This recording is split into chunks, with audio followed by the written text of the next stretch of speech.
What could you do if you had all the skills, took the classes, read the books, burned the midnight oil? What could you do? What true value could you develop? This is one of the better exercises. What could I become? What could I really do in the marketplace?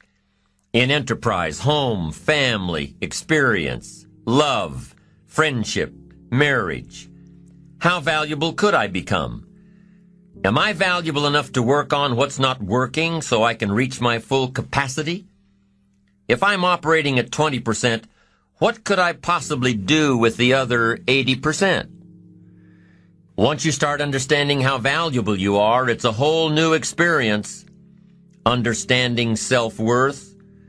It plays a major role in our ability to be self-enterprising. Our self-worth makes the difference between being lazy and being active. Being self-enterprising. If we don't feel good about ourselves, we won't feel good about our lives. And if we don't feel good about our lives, we won't be very interested in looking for opportunities.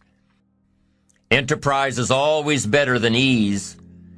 Every time we choose to do less than we possibly can, it affects our self-confidence, our self-worth. If we keep doing a little less every day, a little less, every day that we keep doing a little less, we are also being a little less. Can you imagine what you'd end up being after 10 years of doing a little less every day? It's devastating. Think about it. Doing less could ruin your life.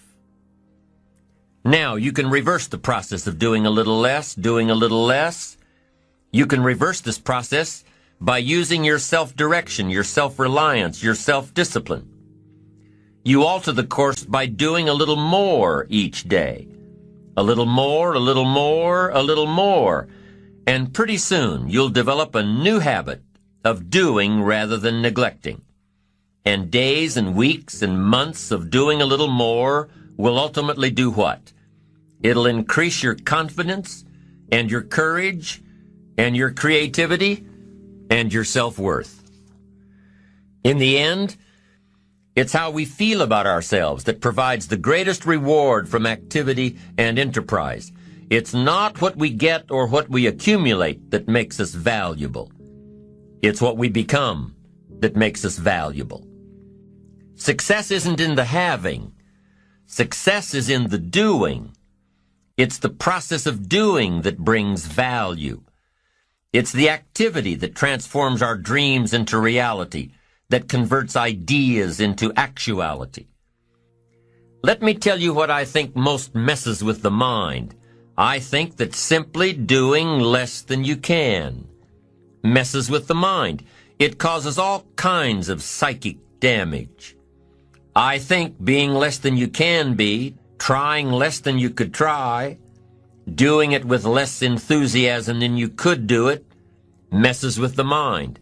It somehow damages the mind. It damages our self-image. Because here's what I've discovered happens. The minute you turn this around and start extending yourself, you'll see immediate rewards.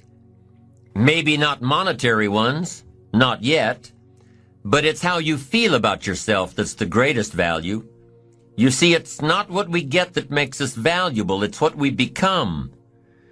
Discover all you can do. See how much you can earn, how much you can share, how much you can start, how much you can finish, how far you can reach, how far you can extend your influence. Some people out there would have us believe that positive affirmation is more important than activity. Instead of doing something constructive to change our lives, they would have us repeating slogans and canned affirmations like every day and in every way, I'm getting better and better. Well, getting better and better doesn't just happen from wishful thinking.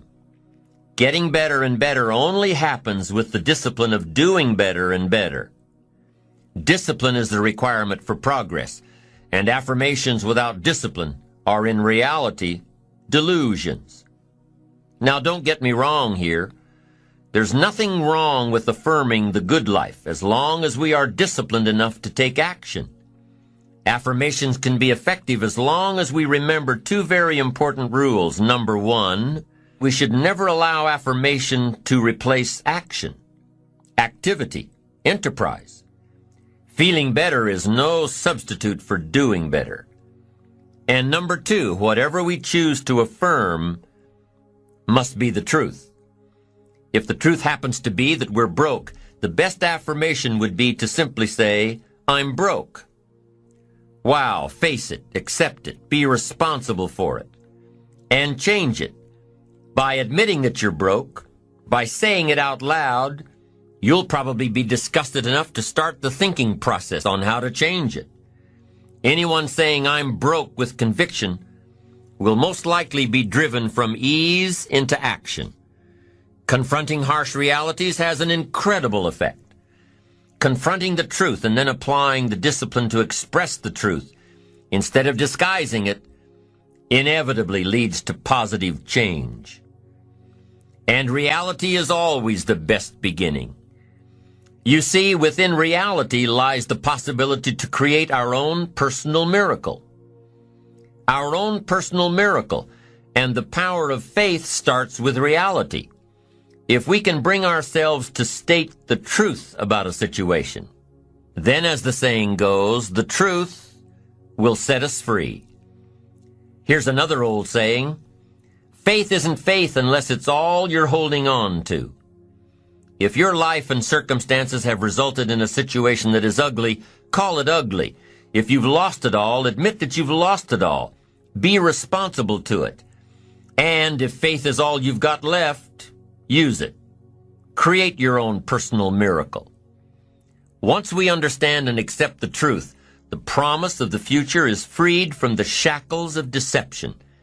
Once we accept the truth, the promise of the future will pull us. Also, one more thought on discipline. Here's the greatest value of discipline. Self-worth. Self-esteem. People are teaching self-esteem these days, but they don't connect it to disciplines. The least lack of discipline, and it starts to erode our psyche. One of the greatest temptations is to just ease up a little bit, right? The slightest lack of doing your best starts to erode the psyche. Instead of doing your best, doing just a little less than your best. Sure enough. You say, well, it's just going to affect my sales. No, it's going to affect your consciousness. It's going to affect your philosophy. Now you've begun in the slightest way to affect your own philosophy. Here's the problem with the least neglect. Neglect starts as an infection. And if you don't take care of it, it becomes a disease. And one neglect leads to another. And the worst of all, when neglect starts, it diminishes our self-worth, our self-confidence, our self-value.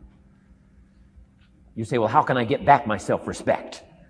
I'm telling you, you don't have to go to 29 classes. All you have to do is start the smallest discipline that now corresponds to your own philosophy, like I should, and I could, and I will.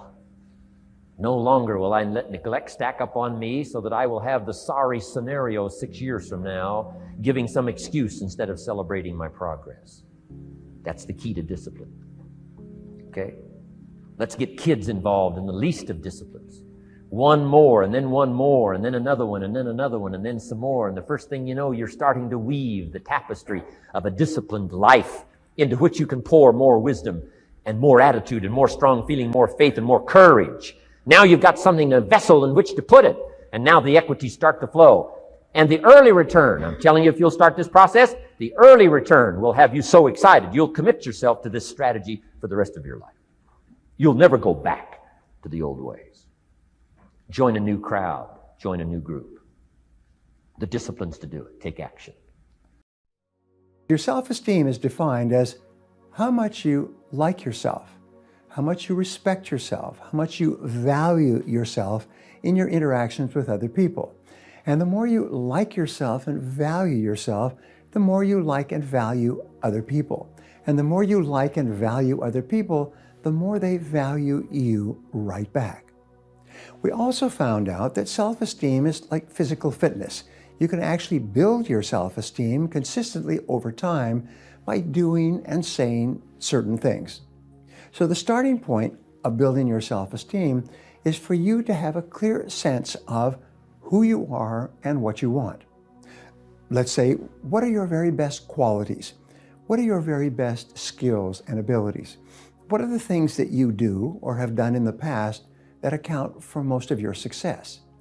When you think back on the things that you're good at and the things that you enjoy and the things that make you happy, you'll find that you like yourself and respect yourself even more. A second way to build your self-esteem is to set goals. Is to say, if I could achieve anything at all in life, what would I like to achieve in the weeks and months and years ahead? And write it down, write it down, write it down. Here's what psychologists have discovered. Setting big goals for yourself improves your self-image and raises your self-esteem. You actually like yourself and respect yourself more when you have big goals for your life. You have more self-confidence and you're happier about yourself. A third way to build your self-esteem is through self-discipline. We say that self-esteem leads to self-discipline, and self-discipline increases your self-esteem. So that means setting priorities on your work, saying to yourself, what is the most important thing I could do right now? And then disciplining yourself to do that. Now here's the key, and it's the great key to success. It's called task completion. Whenever you start and complete a task, your self-esteem goes up. You like and respect yourself more. You feel like a winner because completing a task is like crossing a finish line. It gives you a feeling of winning. So if you start and complete any task, your self-esteem goes up. If you start and complete your most important task, your self-esteem goes whew, it goes up very high and you feel sometimes exhilarated. Your brain releases endorphins, which are called nature's happy drug. They make you happy. And not only that, they motivate you to want to do more things and to do them better and to do them sooner as well. So those are some of the ways to raise your self-esteem, and especially underline everything that you do by repeating the magic words, I like myself, I like myself, I like myself. Know who you are, set clear goals, work on the most important things that you can do to achieve those goals, and discipline yourself to complete your tasks. And your self-esteem will go up and up and up.